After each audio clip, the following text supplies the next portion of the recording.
بسم اللہ الرحمن الرحیم السلام علیکم ورحمۃ اللہ وبرکاتہ۔ ویلکم مائی یوٹیوب چینل حافظ شفیق۔ معزز سامعین، امید کرتا ہوں کہ سب خیریت اور عافیت کے ساتھ ہوں گے۔ الحمدللہ، آج نئی صورت کے ساتھ سورۃ الاخلاص، جس کو قل هو اللہ احد کہا جاتا ہے، اس صورت کے ساتھ آپ حضرات کے سامنے حاضر ہوں۔ یہ صورت اگرچہ مختصر 4 آیات پر مشتمل ہے، لیکن یہ بہت ہی اہم صورت ہے، فضیلت کے اعتبار سے بھی اور ہر مسلمان کو یاد ہونے کے اعتبار سے بھی۔ فضیلت اس کی بہت زیادہ ہے۔ نبی اکرم صلی اللہ علیہ وسلم نے حدیث مبارکہ کے اندر فرمایا، جس کا مفہوم ہے کہ جو آدمی اس کو 3 مرتبہ پڑھ لیتا ہے، گویا اس نے پورا قرآن مجید پڑھ لیا۔ جتنا ثواب پورے قرآن مجید پڑھنے کا ہے، اس کو 3 مرتبہ پڑھنے کا ہے۔ وجہ اس کی یہ ہے کہ قرآن کے اندر 3 چیزیں بہت ہی اہم ذکر کی گئی ہیں، جس کے اندر توحید، رسالت اور آخرت، یہ 3 عقیدے بہت زیادہ ذکر کیے گئے ہیں۔ اس صورت کے اندر پورا عقیدہ توحید کا ذکر ہے۔ اسی بنا پر گویا قرآن کا 1/3 حصہ جو آدمی اس صورت کو پڑھ لیتا ہے، گویا اس نے قرآن کے 1/3 حصہ یعنی عقیدہ توحید کو اس نے پڑھ لیا، تو 3 مرتبہ پڑھنے سے پورے قرآن کے پڑھنے کا ثواب ملتا ہے۔ اور ہر مسلمان اس کو یاد بھی کرتا ہے۔ ہر مسلمان کو تقریباً چھوٹے بچوں سے لے کر بڑوں تک تقریباً ہر مسلمان کو یاد بھی ہوتی ہے یہ، اور نماز کے اندر زیادہ تر اسی صورت کو پڑھا جاتا ہے۔ اس وجہ سے اس کو صحیح تلفظ کے ساتھ، صحیح ادائیگی کے ساتھ، صحیح الفاظ کے ساتھ اس کا یاد کرنا ضروری ہے۔ کچھ اس کے اندر غلطیاں بھی کرتے ہیں عمومی ہم لوگ، وہ بھی انشاءاللہ اس کے اندر میں آپ کو اس کی نشاندہی کروں گا۔ تو بہرحال اس صورت کو صحیح طرح سے یاد کرنا ہم سب مسلمانوں پر فرض ہے اور ضروری ہے، تاکہ کم از کم کچھ صورتیں تو ایسی ہوں جو ہمیں صحیح تلفظ کے ساتھ، صحیح طریقے کے ساتھ ہمیں آتی ہوں، اور ہم ان کو نماز کے اندر یا ویسے بطور برکت کے ہم ان کو پڑھ سکیں۔ تو بہرحال آج کی سورہ شروع کرتے ہیں۔ 2 آیات انشاءاللہ آج ہم اس کی پڑھیں گے، مزید 2 آیات اس کے پارٹ 2 کے اندر کل انشاءاللہ پڑھیں گے۔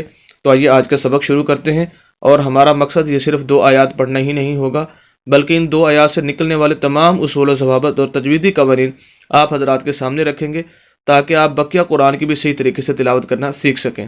تو بہرحال اعوذ باللہ من الشیطان الرجیم، بسم اللہ الرحمن الرحیم۔ سورۃ الاخلاص مکیہ، اس سورت کا نام اخلاص، قل هو اللہ بھی عام طور پر ہم کہتے ہیں، لیکن اس کا نام اخلاص ہے۔ اس کی 4 آیات ہیں۔ قاف پیش لام قل، قاف کو لام کے ساتھ ملائیں گے، اور یہ قاف موٹے حروف میں سے ہے، اس کو پور کر کے پڑھنا ہے۔ قل، ہا پیش ہو، قل ہو، واو زبر لام ول، واو کو لام کے ساتھ آگے، الف اور یہ پہلا لام خالی ہے، ان کو نہیں پڑھنا۔ اس واو کو اگلے دوسرے لام کے ساتھ، اس کے اوپر شد ہے، شد کی یہ علامت ہے۔ جس لفظ کے اوپر بھی شد آج اس لفظ کو 2 مرتبہ پڑھا جاتا ہے، ایک مرتبہ پچھلے لفظ کے ساتھ ملائیں گے، اور دوسری مرتبہ اس کے اوپر خود کھڑی زبر ہے اس کے ساتھ اس لفظ کو پڑھیں گے، تو شد والا لفظ 2 مرتبہ پڑھا جاتا ہے۔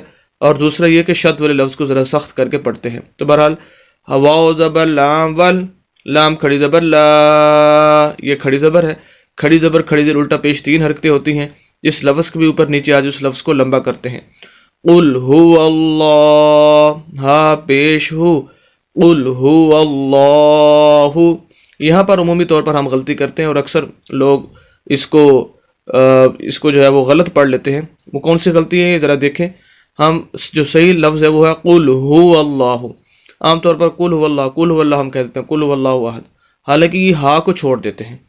قل هو اللہ، یہاں پر بھی ہا ہے اور یہاں پر بھی ہا ہے، ان دونوں ہا کی آواز کو بالکل کلیئر اور صاف کرنا ضروری ہے۔ قل هو اللہ، یہ لام موٹا ہے اور اس کو لمبا بھی کرنا ہے کھڑی زبر کی وجہ سے۔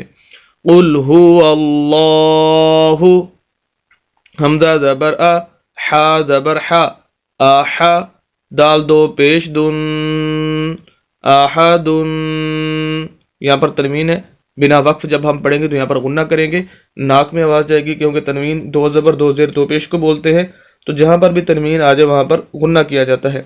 لیکن جیسے ہم وقف کریں گے تو یہ تنوین اس کی ختم ہو جائے گی، اور یہ حروف قلقلہ میں سے دال آ جائے گا۔ ویسے حروف قلقلہ 5 حروف پر ہوتا ہے قلقلہ، قاف، طا، جیم، دال اور با، جن کا مجموعہ قطب جدن، اگر آپ یاد رکھنا چاہتے ہیں آسانی کے لیے، قطب جدن یہ اس کا مجموعہ ہے۔ جب یہ 5 حروف قطب جدن والے ساکن ہوں گے تو ان کی آواز کو ہلا کر پڑھا جائے گا۔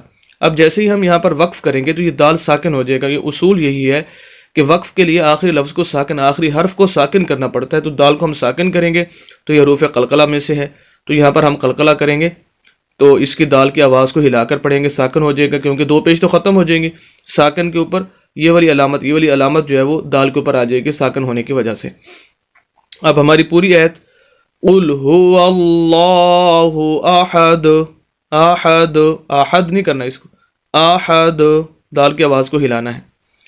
حمزہ زبر لام ال، لام کھڑی زبر لا، اللہ لام کو موٹا کریں گے، ہا پیش ہو، یہ لام خالی ہے پہلا، اللہ کھڑی زبر ہے، جو یہ بات یہاں پر تھی ساری باتیں وہی یہاں پر بھی ہیں، کھڑی زبر بھی ہے، لمبا بھی کرنا ہے، اللہ، ہا کو آگے ملائیں گے صاد کے ساتھ، ہا پہ صاد حس، صاد زبر صا، حس صا، الف اور لام یہ دونوں خالی ہیں، ان کو نہیں پڑھنا، اللہ الصا، یہاں پر دو لفظ خالی ہیں، بعض جگہ پر 3 اور 4 تک بھی لفظ خالی آ جاتے ہیں، ان کو نہیں پڑھا جاتا۔ اللہ الصا، میم زبر شد ہے، سخت کر کے پڑھنا ہے، آواز کو رو کر، حصا، میم زبر ما، حصما، دال پیش دو، حصمدو، اللہ الصمدو۔ یہاں پر آیت پوری ہوگی، وقف کرنا ہے، وہی بات ہے جیسے یہ دال کو ہم نے ساکن کیا، اسی طرح اس دال کو بھی ساکن کریں گے وقف کی وجہ سے، اور یہ حروف قلقلہ میں سے یہاں پر بھی قلقلہ ہوگا، دال کی آواز کو ہلا کر پڑھیں گے، ساکن ہو جائے گی، پیش ختم ہو جائے گا اس کا، اللہ الصمد، الصمد، الصمد، اگر ہم قلقلہ نہ کریں تو ہوگا الصمد، جو کہ غلط ہے، الصمد۔ یہ 2 آیات ہم نے پڑھنی تھی، دونوں آیتیں آپ ذرا سن لیں، قل هو اللہ احد اللہ الصمد۔ باقی انشاءاللہ اس کی 2 آیات کل پارٹ 2 کے اندر پڑھیں گے۔ امید کرتا ہوں کہ آج پہلی 2 آیات جو پڑھی گئی آپ کو بخوبی سمجھ آ چکی ہوں گی، خصوصاً جو اس 2 آیات کی روشنی کے اندر آپ کو اصول و ضوابط اور تجویدی قوانین بتائے گئے۔ مزید اسلامی ویڈیوز کے لیے ہمارے یوٹیوب چینل حافظ شفیق کو ضرور سبسکرائب کیجئے گا، صدقہ جاریہ سمجھ کر ہماری ویڈیوز کو شیئر بھی کیجئے گا۔ ملتے ہیں نیکسٹ ویڈیو کے اندر کل انشاءاللہ، اجازت دیں، اللہ حافظ۔